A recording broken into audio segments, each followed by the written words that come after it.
네, 유튜브 여러분 안녕하십니까? 오늘 시간에는 딸 둘은 운메달, 아이둘, 아이들이란 소리예요. 그래서 아이들은 목메달이라는 여기에 대해서 얘기를 하려고 하는데요. 요즘에는 대충 집안의 자식이라면 한 명 내지 두 명밖에 안 낳는 세월이지요. 그래서 남아선호 사상이 얼마나 뿌리 깊은지를 보여주는 물증은 많다는 것을 저는 알게 되었고요.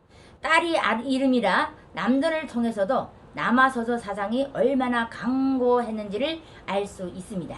그래서 지금 아들이 탄생은 부모들에게 기쁨을 주지만 딸은 태어나지 말았어야 할 존재이며, 딸이 유일하게 대우받을 때는 뒤를 이어서 남동생이 태어났을 때라고 볼 수 있겠습니다. 그래서 딸이 유일하게 대우를 받을 뒤를 이어 남동생이 태어나는 잘난 딸 밥을 못난 아들이 낫다. 남편 밥은 누워서 먹고 아들 밥은 앉아서 먹고 딸 밥은 서서 먹는다 등의 담론에서 어떻게 해요? 부모님들에게 딸은 쓸모없는 존재였음을 엿볼 수 있습니다. 전통적인 가부장세 아래에서 여성의 지위는 남편과 아들이 결정적이었다고 말할 수 있고요.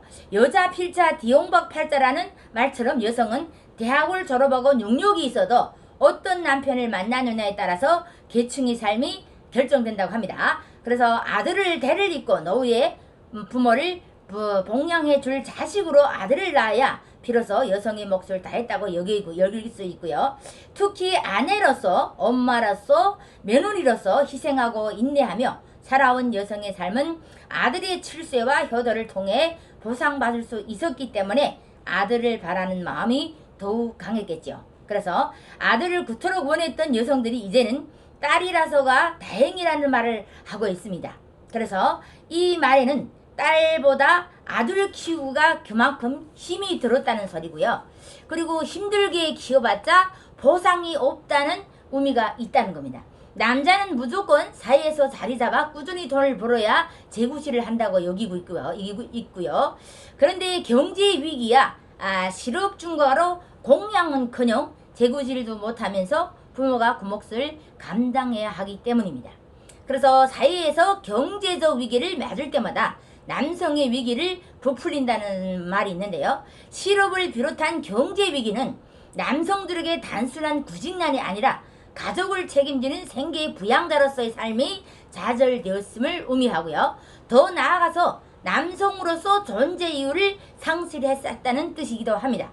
남성에게 경제적 상실은 위기야 종말이라고 불릴 정도로 중요한 문제로 나서고 있습니다. 따라서 정기적 일자리를 차지하지 못한 남성은 쓸모없는 잉어인간이 되며 가정을 꾸릴 자격도 갖지 못하게 된다는 겁니다. 아들은 부모보다 학력도 높고 능력도 뛰어나지만 위안 이후 고용이 불안해지면서 취업도 결혼도 하기 힘들어졌다.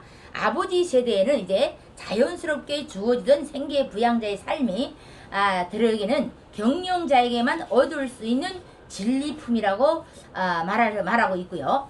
끊임없이 배우고 경쟁에서 이겨 명문대에 진학해도 취업 전쟁에서는 탈락하면 삶도 사회궤도까지 탈락하는 나거자가 된다는 겁니다.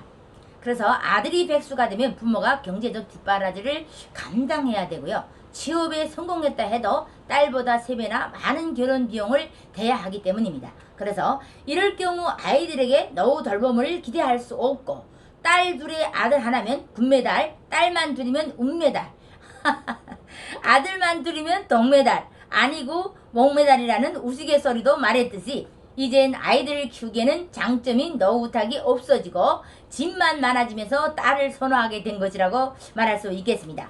그래서 온라인 리서치 회사의 2013년에 19세기 이상 기혼 유자녀 남녀 1000명을 대상으로 조사한 결과 출산을 하게 될 경우 희망하는 아이의 성별로 아들보다 딸을 선택한 사람이 압도적으로 많았다는 것을 알 수 있고요. 키우는 재미도 있을 것 같아서 나중에 효도할 것 같고, 아들보다 딸을 좋아한다는 그런 사람들이 정말 많아졌다고 합니다.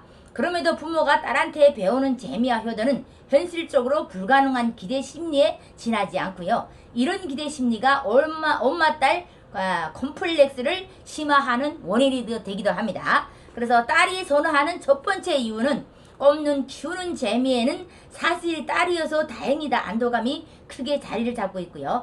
자식은 5살이 되면은요 호도를 끝낸다는 말이 있듯이 대개 자식을 키우는 재미에서 그만해서 재롱을 부릴 때가 끝난다고 합니다.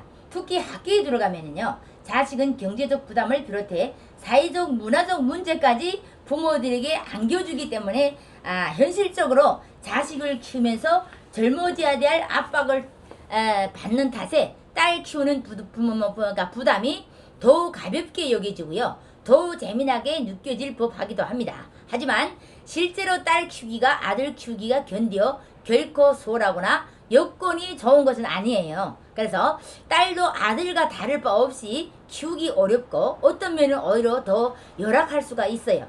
왜냐하면 양육이 끝나고 성인으로 독립해야 하는 시기에 여전히 딸이 삶에 관해서 책임을 져야 하는 상황이 많다는 겁니다. 딸은 엄마 세대보다 사회에 진출할 기회도 더 많아졌고요. 그리고 이게 실제로 사회적 성공을 거둔 경우도 많고, 그리고 남녀의 사회능력 격차가 감소해서 딸들도 사회적 성공을 거둘 수 있고요. 그리고 설사 여기에 경제적 능력이 없어도 시집가면 전업주부로 큰 걱정 없이 표준적인 삶을 살 수 있기 때문이라고 합니다. 그래서 문제는 성인이 되어서도 부모에게 독립하지 못하는 경우도 있고요. 결혼도 취업도 못한 백조가 되어도 부모의 경쟁력이 있다면 적적이 부모의 말동무가 되고 부모 곁에서 평생을 살게 될 수 있다는 겁니다.